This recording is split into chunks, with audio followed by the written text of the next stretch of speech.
Peru has one of the greatest percentages of unbanked citizens in the world. World Bank data suggests that over 50% of their population doesn't have a bank account. Joining us now to discuss a potential solution is Shivani Siroya. She's the founder and CEO of lending app Tala. Shivani, thanks so much for joining us. Thank you so much for having me here. So I understand you have a major announcement at Stellar Meridian. Tell us what's going on.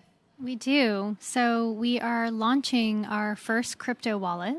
It's a non-custodial wallet that is integrated seamlessly into the Tala app experience. And it is, again, leveraging the Stellar network and their partners. And you are doing some specific efforts in Peru.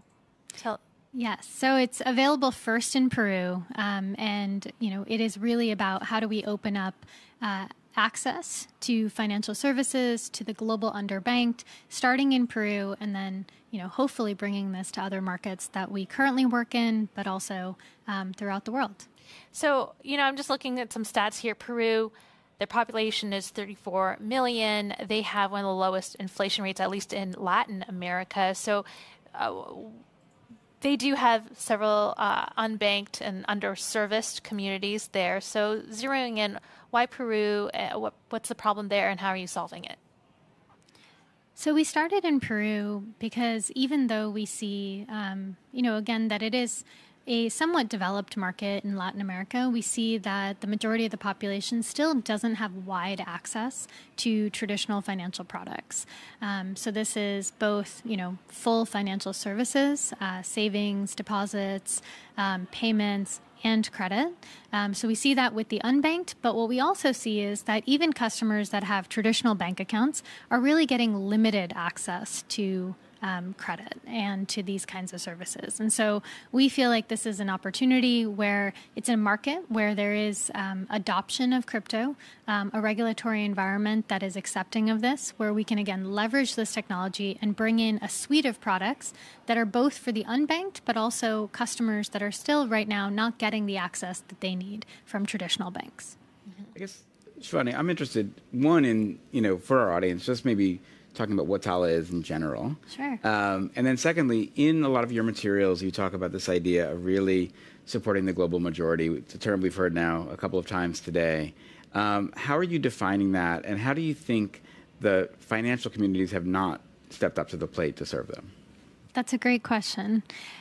So we are serving the global majority. It is about 52% of the world's population.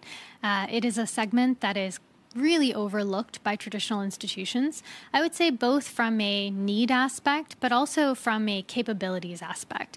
And so to be able to really serve them in the way that we want to, or that we see that we can, it is about really rethinking the financial infrastructure.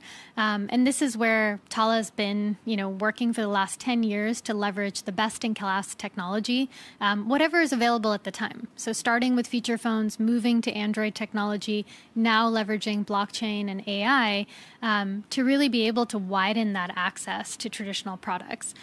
So I think in some ways we're already well positioned to do this, and financial institutions would have to completely rebuild their infrastructure or their stack, as well as rebuild their own understanding of this customer.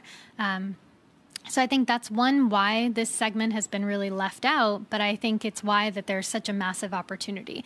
And one of the goals outside of just providing access to financial products to this segment for us at Tala is really about, I would say, widening the awareness of the global majority themselves. And so we're partnering with institutions also like Atlantic Council that are outside of, a B2C aspect, and really thinking about how do we, do research on this segment and really talk about the purchasing power and the potential that they have so that more individuals and institutions can come in and see the same opportunities we see. So maybe it would be great if you could outline a real use case, because some people, it might get lost in the jargon of all this, but, in at least Peru, you mentioned underserved, unbanked communities that can't get credit. So maybe you could walk us through a case of how and in what context they may be able to access the financial system through Tala. Sure. So similar to our other markets, they would go to the Google Play Store and they would download our Android application. Through that, they would be able to access a bank account looks like any other bank account that they can get within this mobile application. They would deposit money into this, be able to securely hold that capital, be able to get access to credit. And so Tala instantly approves them using behavioral data as well as Android data. From there, they can use that money. So they're able to actually spend that local stable coin. It's a one-to-one backed to the local currency in Peru. And so they can then pay bills. They can use that for a virtual card. And that's the starting point. It's just access to basic financial products within this application. In our other markets, this is not using blockchain. In Peru, it's a crypto wallet, but to the customer, they don't see it as a crypto wallet. They see this as just any other sort of, banking application.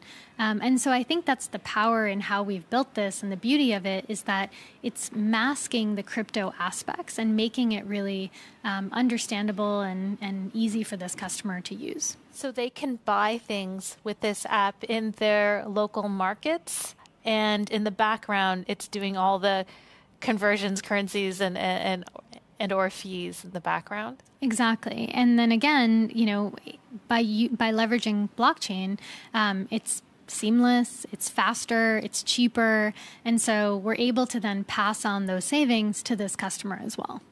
It's cheaper. So I mean, a big reason why a lot of people like Bitcoin, or rather blockchain and crypto, is that they want to get rid of intermediaries. So in terms of the fees, how cheap can you get it? I mean, it's cents. It's cents. Okay. Yeah. Okay. So I was going to say, you're starting with Peru. Mm-hmm. It sounds like the app may look the same whether you're in another location or in Peru, but in Peru, the plumbing is crypto. Exactly. Where do you see crypto going next in your rollout? So we picked Peru also because it is in one of the regions that we already operate in. So we currently work in Kenya, in Mexico, as well as the Philippines. And so for us, this is very much a regional approach. And so the same anchors and partners that we're working with to launch Peru, we are able to work with across Latin America. So I think that'll be our first starting point, is really thinking about markets like Guatemala, Colombia, Argentina.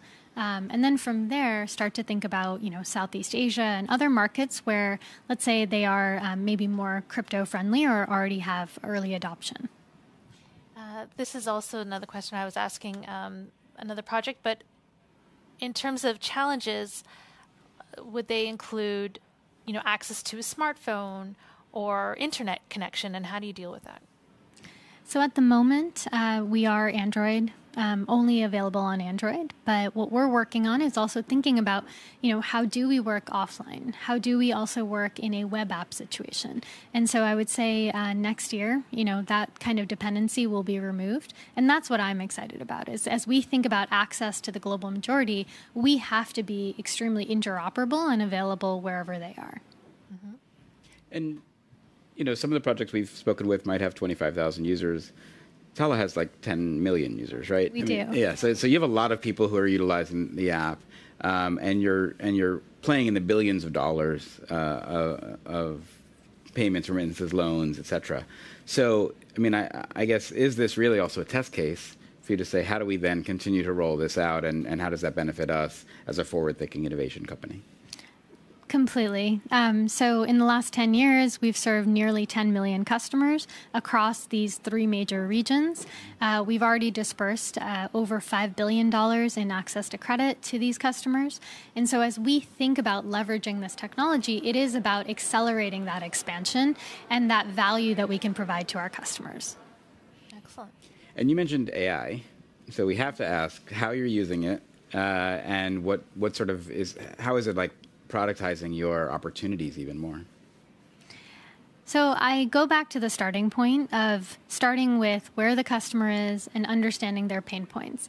And in the same way that we think of how can AI actually help us be more efficient, how can AI help us solve problems by, gathering information or resources that we may not know about today, that's what we're thinking about for our customers. So outside of credit and financial products, there's also advice. There's also, thinking about their mental states and their emotional states, and starting to really think about a new playing field in some ways that AI opens up for us in terms of how can we impact their daily lives. You had also mentioned when deciding to give credit to people, it is looking at all their Android behavior. So, that must mean like a lot of their data is being evaluated. Can you tell us a bit about that? So it's actually not their Android behavior. It's actually the behavioral data that's gathered within our system. So when our customers deposit with us, when they are making a payment to us, the number of times that they talk to our customer service agents, all of that data is actually used within our models. So we think of it as Android is a platform to access them and for them to onboard with us. But ultimately, it's about how do we build a relationship with them and understand them over time, and then bring that into our decisioning. Okay, fascinating. All right. Well, Shivani, thank you so much for joining us, and congratulations. Thank you so much. Thank you. All right, that was Tala founder and CEO Shivani Siroya. And folks, that's the end of our show. I'm your host, Christine Lee, with my colleague, Sam Ewan. Please hit us up on Twitter. I'm at Christine News. At Sam Ewan. All right. And join us again tomorrow for day 2 of the Stellar Meridian Conference. We'll have more live coverage as we dive into the markets and learn how crypto is offering hope in Ukraine and the global South. You don't want to miss it. Have a beautiful day.